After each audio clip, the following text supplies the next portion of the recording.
An online world where I am king of a little website dedicated to me, with pictures of me and a list of my friends and an unofficial record of the groups that I'm in. Before the internet, friendship was so tough. You actually had to be in people's presence and stuff. Who would have thought that with a point and a click, I would know that Hope Floats is your favorite flick? Harry Connick Jr. I'm hooked on Facebook.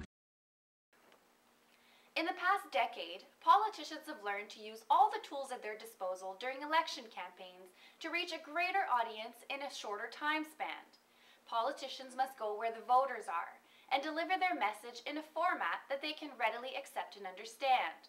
With the introduction of candidate websites in the mid-1990s, the internet has been an influential medium in the political arena. However, most information online has focused on fundraising and basic party information, with almost no emphasis on communication with voters. According to the Facebook statistics page, there are more than 500 million active users on the site, 50% of which log on to Facebook at least once a day. The average user creates 90 pieces of content each month, and more than 30 billion pieces of content, web links, news stories, blogs, notes, photo albums are shared each month. United States President Barack Obama became known as an internet-savvy politician during his 2008 election campaign. Before he announced his candidacy for president, the Facebook group Barack Obama for President in 2008 had accumulated 50,000 members. Another group, 1 million strong for Barack, gathered 200,000 members in less than 3 weeks. That same group had almost 325,000 members as of April 16, 2007. By fall 2008, Obama had over 2 million American supporters on Facebook, in contrast to John McCain, who had just over 600,000. According to Matthew and Sumitra Duda, co-authors of the book Throwing Sheep in the Boardroom, How Online Social Networking Will Change Your Life, Work, and World, Obama won nearly 70% of American young voters under the age of 25. Much of this success is given to the use of Facebook to the campaign. Canadian Prime Minister Stephen Harper also made a valid effort of using social networks during his election campaign this past May 2011. He used his Facebook page to post information about his campaign and related events, announced new measures to be taken by the Conservative Party if elected, and used his Twitter account to publish short jabs at the Liberal, NDP, and Bloc Québécois parties. According to Jürgen Habermas's concept of the public sphere, good political communication requires participation from political actors, the media, and the public. Politicians should be able to get their message to community members both directly and through mediated sources. At the same time, the news media should be acting to bring information to the public, as well as providing a check on government by investigating and validating that information. Community members should take an active role in the media as well by questioning sources, responding to journalists, and passing along relevant stories to their peers. It should be easy for the community members to access information, to respond to their representatives at times and places outside the polling booths, and for representative to respond to that input. Facebook has the potential to expand Habermas's concept of the public sphere by allowing the public to engage in political action both in conjunction with and independently of political campaigns.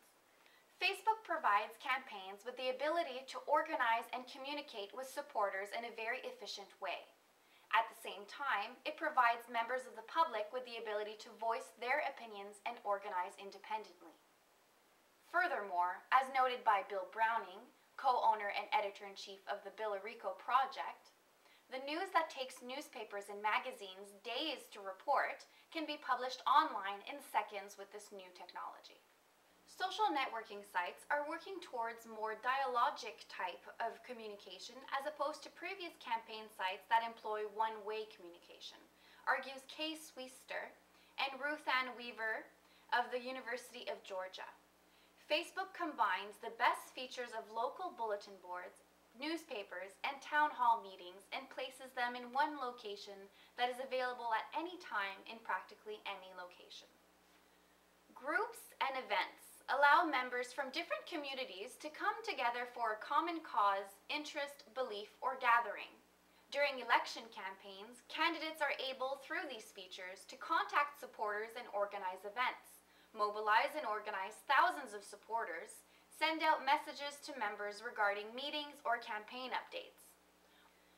Also, political organizers can troll through Facebook profiles, looking for members who list themselves as liberal or conservative, and then contacting them to volunteer for campaigns.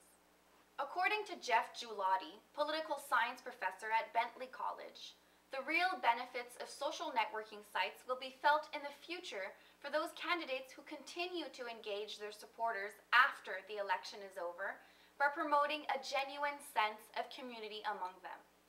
After the elections, politicians can keep utilizing Facebook by sending out updates on legislation or important government news to constituents. One of the most significant advances in political communication provided by Facebook is the ability of members to send messages directly to candidates on their wall or by private message. Many messages express approval or request action on a specific issue. Others contain negative, sometimes harsh criticism. Some candidates choose to delete these negative messages from their wall. Others turn off the wall feature entirely, eliminating the only direct means of communication from Facebook members to the campaign. What Facebook cannot do is force politicians to read, acknowledge, and react to those responses like a face-to-face debate would. Response to public opinion has always been a challenge for politicians. Do you respond each community member individually? Do you respond to polling results that reflect mass public opinion? Can you really extrapolate the opinions of your constituency from those who take the time to interact? Political partisan groups provide ideal settings for like-minded members to discuss issues, but they run the risk of narrowing the discussion and ignoring opposing viewpoints. Very few groups that invite open debate of controversial issues currently exist on Facebook. The Facebook structure is better suited to communication intended to organize and rally members to action around a common goal. Although Facebook is supposed to establish a forum for political debate between politician and community member, most politicians use Facebook more as an additional means of one-way communication. The communication is often uncritical endorsement and adoration. People who are involved in the political communication interactions on social networking websites see themselves as friends with the candidates, which facilitates shallow and supportive communication messages. When analyzing Facebook walls of candidates, it was found that the comments posted referred to the candidates informally, contained shallow messages, and did not reference political topics at all. There is a lack of rich political discourse and debate on Facebook and MySpace pages. Just because a candidate has a Facebook profile does not mean they are themselves involved in the community. Upon a first look at his Facebook profile, it would appear that 2008 presidential candidate Mitt Romney has spent plenty of time on the website. However, when asked by a reporter about his participation on Facebook, Romney was unaware he had a profile. An aide assured him that he did. Do social networking sites really have an effect on political campaigns?